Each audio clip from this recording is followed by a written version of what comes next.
ఒకటేంటంటే ఉన్నా లేకపోయినా అలా ఒక మాట అనడం ద్వారా ఏదో ఉన్నాయి అని చెప్పి బెదిరించడం ద్వారా మా వాడిని లోపలేస్తే పెద్ద పెద్ద పొలిటీషియన్స్ కావచ్చు, పెద్ద పెద్ద యాక్టర్స్ కావచ్చు, వీళ్ళు ఎవరో ఒకసారి కుర్తులు పడే అవకాశం ఉంది. దయచేసి మీరు మా వాడిని బయటికి తీసుకురావడంలో హెల్ప్ చేయకపోతే నేను ఇవన్నీ కూడా బయట పెడతానని సిస్టమ్ని బ్లాక్మెయిల్ చేస్తున్నట్టు అనిపిస్తుంది నాకు. ఓకే, ఉందో లేదో మనకు తెలియదు. బికాస్ ఆయన ఒక ధర్మకర్త ఆ ఊళ్ళో, ఆ దర్గాకి మస్తాన్ దర్గా, ఆ అబ్బాయి మస్తాన్ పేరే ఏ అబ్బాయికి పెట్టుకున్నారు. ఆ ఊళ్ళో జరిగే ఊరుసు అంటారు, చాలా ఫేమస్. దానికి పెద్ద పెద్ద నాయకుల దగ్గర నుంచి, సెలబ్రిటీస్ దగ్గర నుంచి అందరూ వస్తారు. చాలా పెద్ద ఇది అనమాట. So they are well off. Actually నిజం చెప్పాలంటే డ్రగ్స్ అమ్మి డబ్బులు సంపాదించాల్సినంత కర్మ మస్తాన్ సాయికి లేదు.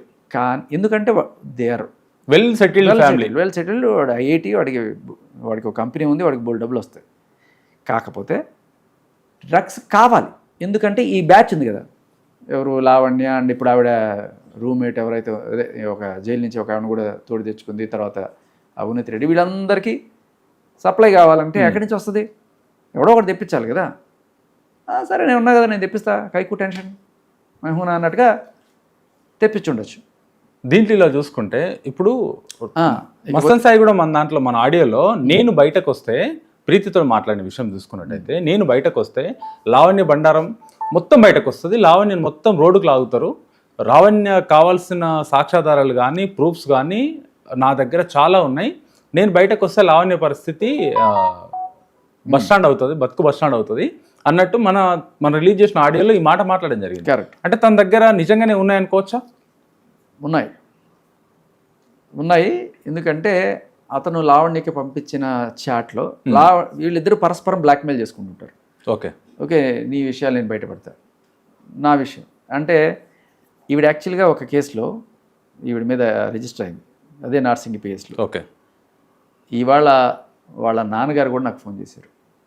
ఈవిడ దగ్గర చాలా వీడియోస్ ఉన్నాయి, మీరు గమనిస్తే ప్రీతికి సంబంధించినవి కానీ ఇంకో ఇవన్నీ కూడా ఏవో ఛానల్స్కి ఇస్తుంది.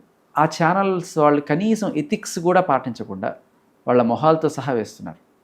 కనీసం ఆడపిల్లే, ఇప్పుడు ఈ మస్తాన్ సాయితో ఎవరన్నా పూర్వం ఎవరన్నా గర్ల్ ఫ్రెండ్స్ ఉండొచ్చు, వాళ్ళందరూ ఇప్పుడు ఎక్కడో అయిపోయింది, దరిద్రం వదిలిపోయింది, ఎక్కడో పోయి వాళ్ళు పెళ్లి చేసుకొని పిల్లలతో ఏదో బతుకుతున్నారు. ఇప్పుడు లావణ్య సంచలనం సృష్టించేసింది అని చెప్పి ఆవిడ దగ్గర ఉన్నవన్నీ కూడా బయట పెడుతుంటుంది. ఇప్పుడు మస్తాన్ సాయి మీద కోపం ఉందనుకో, మస్తాన్ సాయి గర్ల్ ఫ్రెండ్స్కి సంబంధించిన వీడియోస్ అన్నీ కూడా బయట పెడుతుంది. ఓకే, ప్రీతి మీద కోపం ఉందనుకో, ప్రీతి మీదకి సంబంధించిన ఇవన్నీ కూడా ఇస్తుంది అనమాట. సో ఆవిడ బుద్ధి అది. ఓకే, కానీ మీడియా బుద్ధి ఏమైంది? మీడియా కంటూ ఒక ఎథిక్స్ ఉండాలి కదా. ఆవిడ ఇచ్చింది కదా అని చెప్పి కనీసం ఫేస్ కూడా మాస్క్ చేయకుండా, ఇప్పుడు ఏమిచ్చింది ఆవిడ? వాళ్ళు ఏమైనా డ్రగ్స్ చేస్తున్నారా, లేకపోతే మర్డర్లు చేశారా? వాళ్ళ బాయ్ ఫ్రెండ్స్తో ఉన్నదో లేకపోతే ఏదో ఉన్నాయి, అవి పెట్టుకొని ఏం చేయాలని మీడియా వాళ్ళు కూడా అవి వేసి ఏం సాధిస్తున్నారు? అమ్మాయిల జీవితాలను బద్నాం చేస్తున్నారు. ఒకళ్ళు కాదు, ఇద్దరు కాదు, ఎంతమంది అమ్మాయిలని ఇవాళ దాకా ఈవిడ ఒక్క లావణ్యకి న్యాయం జరగాలనే పోరాడుతున్నట్టు నటిస్తూ ఎంతమంది అమ్మాయిల జీవితాలని వీళ్ళు ఛానల్స్ సాక్ష్యంగా వాళ్ళని పక్కగా చక్కగా లైవ్లో కూర్చోబెడతారు, ఈవిడ ఇవన్నీ ఇస్తూ ఉంటుంది అనమాట. ఎంత దారుణం కదా. ఛానల్స్ వాళ్ళకైనా సరే అంటే వాళ్ళు ఈవిడతో కుమ్మక్కయ్యారా? ఎందుకు అలా డైరెక్ట్గా అమ్మాయిల ఫోటోలు వేస్తే ఏమొస్తుంది? ఇప్పుడు నీకు రాజతరుణ్ సాధించాలంటే రాజతరుణ్ సాధించు, శేఖర్ భాష సాధించాలంటే శేఖర్ భాషను సాధించు, మస్తాన్ సాయిని సాధించాలంటే మస్తాన్ సాయిని సాధించు. పాపం ఆడపిల్లలు ఏం చేశారు? వాళ్ళ ఫోటోలు ఎందుకు వేస్తున్నారు మీరు? అసలు మీడియా వాళ్ళ నాన్న ఫోన్ చేశారు వాళ్ళు మాకు ఊరేసుకోవడం తప్ప వేరే గతేం లేదు సార్. అమ్మాయి పెళ్ళైంది, వాళ్ళ ఆవిడతో ఏదో ఉంటుంది, ఇలా చేస్తే ఎలా చెప్పండి అని అంటే, సార్ నాకు తెలియదు, మీరు ఏమైనా లింకులు ఉంటే పంపించండి, నేను తెలిసినంత. సో నాకు కూడా ఫోన్ చేసి మీరు అడగడం జరిగింది, ఎక్కడదండి అంటే సో అండ్ సో ఛానల్ అని కూడా చెప్పాను మీకు. సో ఇది చాలా దారుణం సార్. ఇప్పుడు అంటే లావణ్య ఎంత విలనో మీడియా అంతకన్నా దారుణం విలన్లాగా ప్రవర్తిస్తున్నారు. ఓకే, సో ఆవిడ రక్షించుకోవడానికి సెల్ఫ్ డిఫెన్స్ అని చెప్తూనే వీళ్ళందరి మీద కూడా బురద చల్లడం. ఏంటి వాళ్ళు చేసినది? వాళ్ళ బాయ్ ఫ్రెండ్స్తో వాళ్ళు ఉన్న ఫోటోలు, అది ఏ రకంగా తప్పు? సరే వాళ్ళకి పెళ్ళిళ్ళు అయిపోయినాయి, వాళ్ళ జీవితంలో వాళ్ళు ఏదో బతుకుతున్నారు. అంటే లాజికల్గా ఇక్కడ కూడా మనం ఒకటి ఆలోచించాలి. లావణ్య ఆల్రెడీ మస్తాన్ సాయి తోటి లివింగ్ రిలేషన్లో ఉంది, girl friend boy friend, pregnant, case, ఇక్కడ దాకా ఇవన్నీ వచ్చినాయి. ఇంకో అమ్మాయితో ప్రీవియస్గా ఉన్నది, మళ్ళీ ఆ వీడియోలు ఎందుకు పెట్టాలి? మస్తాన్ సాయి తోటి ఉన్న వీడియోలు పెట్టవచ్చు కదా. మంచి మాట ఏంటంటే మస్తాన్ సాయి మీద ఈవిడ ఇష్టపడదు, కానీ మస్తాన్ సాయికి అప్పుడే ఒక గర్ల్ ఫ్రెండ్ ఉంది. ఓకే, ఆ అమ్మాయిని వదిలిచ్చి ఎట్టాగైనా సరే మనవాడిని దక్కించుకోవాలని ప్లాన్ వేసింది. ఆ అమ్మాయికి సంబంధించిన వీడియోస్ ఏవో కలెక్ట్ చేసింది. ఏది మస్తాన్ సాయి ఫోన్లో ఇంచే మామూలుగా ఫ్రెండ్లీగా తీసుకుని ఆ వీడియోస్ని యూజ్ చేసి వాళ్ళ నాన్నకి పంపించింది. ఓకే. ఆ పర్సనల్ వీడియోస్ ఒక తండ్రికి పంపించింది. పంపించి చూడండి మీ అమ్మాయి ఎంత చెడిపోతుందో, మీ అమ్మాయిని మీరు కట్టడి చేసుకోండి అని చెప్పి చేస్తే ఆయన గుండె పగిలిపోయి ఇంకా జరిగింది. మొత్తానికి ఆ అమ్మాయిని అక్కడి నుంచి తీసుకెళ్ళిపోయారు, పెళ్లి చేశారు. అమ్మాయి ఏదో బతుకుతుంది ఇప్పటికీ. అంటే తర్వాత ఆవిడ వెళ్ళిపోయిన తర్వాత కూడా అదే వీడియోలు ఇప్పటికీ తన గుప్పిట్లో పెట్టుకొని మస్తాన్ సాయిని బ్లాక్మెయిల్ చేస్తున్నాడు. మస్తాన్ సాయికి ఏంటంటే సరే వెళ్ళిపోయిన తర్వాత అయినా సరే మస్తాన్ సాయి ఫోన్లో 800 ఫోటోలు ఏవో ఉన్నాయని చెప్పారు. 800 మంది, అందులో 800 మందా కాదు, ఈవిడ చెప్పిన లెక్క ప్రకారం ఒక 40 మంది ఆవిడ లెక్క.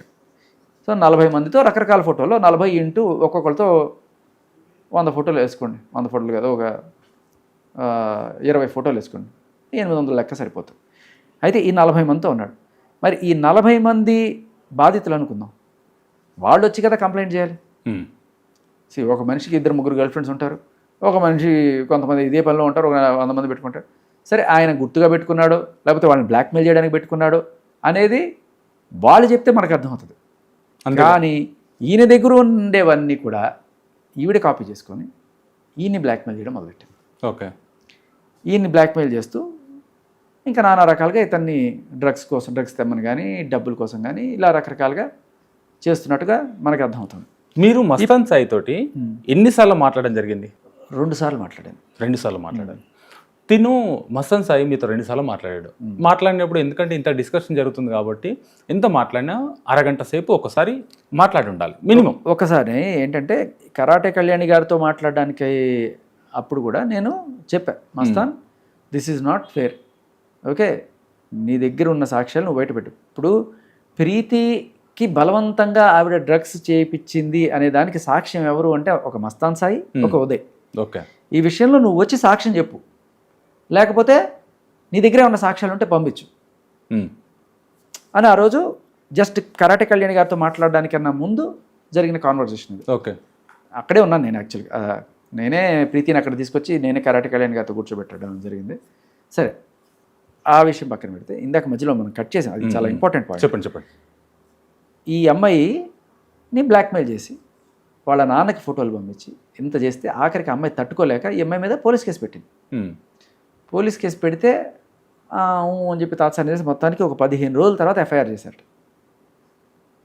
15 రోజుల తర్వాత అంటే ఇంకా తప్పదు అమ్మాయి కేసు తీసుకోవాలి, ఇట్లా బ్లాక్మెయిల్ చేస్తుంది అనే ఇది వస్తుంది కదా. మామూలుగా అయితే ఈవిడ పెడితే ఇట్లా ఎఫ్ఐఆర్ అయిపోతుంది, లావణ్య పెడితే. ఎందుకు మరి మస్తాన్ సాయి చెప్పినప్పుడు ఎవరన్నా ఏసీపీఓ డీసీపీఓ ఉన్నారు ఆవిడ వెనకాల మనకు అర్థం కాదు. బట్ ఎవరన్నా ఈవిడ మీద కేసు పెడితే మాత్రం ఆగుతుంది, సాగుతుంది కదా. అండ్ ప్రీతికి సంబంధించి ఇప్పుడు ఆవిడ కేసు పెట్టింది ఇప్పటిదాకా ఎక్నాలజ్మెంటే తప్ప ఇంకేం లేదు. సో ఈ అమ్మాయి వెళ్ళిపోయి ఇప్పుడు ఆ అమ్మాయి పనులు ఆ అమ్మాయి చేసుకుంటుంటే నిన్న ఈవిడ అక్కసు కక్కింది. మస్తాన్ సాయి ఆవిడ గురించి మొత్తం చెప్పేశాడు. ఇప్పుడు మస్తాన్ సాయిని ఎలా, వాడికి ఎక్కడ బాధేస్తుంది? ఎంతైనా అమ్మాయి వెళ్ళిపోయి సుఖంగా ఉంటున్నాడు కూడా, ఒకప్పుడు తన పరిచయంలో ఉన్న అమ్మాయి ఎక్కడో ఒక చోట సుఖంగా ఉండాలని కోరుకుంటాడు కదా. వీడికి ఎక్కడ నొక్కితే బాధేస్తుంది?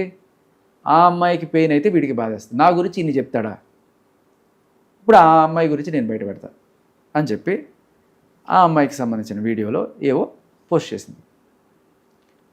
మన మీడియా వాళ్ళు ఎంత ఇదంటే వాళ్ళలో కూడా లేడీస్ ఉంటారు కదా, వాళ్ళ ఇళ్లలో కూడా లేడీస్ ఉంటారు కదా, ఎవరికి ఎక్కడో ఒక చోట ఏదో ఉండుంటాయి. అలా ఒక అమ్మాయిది బయట పెడతారండి, సిగ్గు లేకుండా. చెప్తున్నాం కదా, సిగ్గు లేని ఎథిక్స్ లేని మీడియా. పెట్టండి, మస్తాన్ సాయి గురించి పెట్టుకోండి. పక్కన అమ్మాయిని ఎందుకు డిఫేమ్ చేస్తున్నారు? మీకు ఫ్యామిలీస్ ఉన్నాయి కదా. ఇప్పుడు ఇలా రోడ్డును బట్టి కొట్టుకోవట్లేదు వాళ్ళందరూ కూడా, ఎక్కడో గుట్టుగా వాళ్ళ సంవత్సరాలు వాళ్ళు చేసుకుంటుంటే వాళ్ళ జీవితాలను రోడ్డు మీదకి లాగే హక్కు మీకేముంది? బుద్ధి లేదు, సిగ్గు లేదు. ఏం జర్నలిజం చేస్తున్నారు మీరు?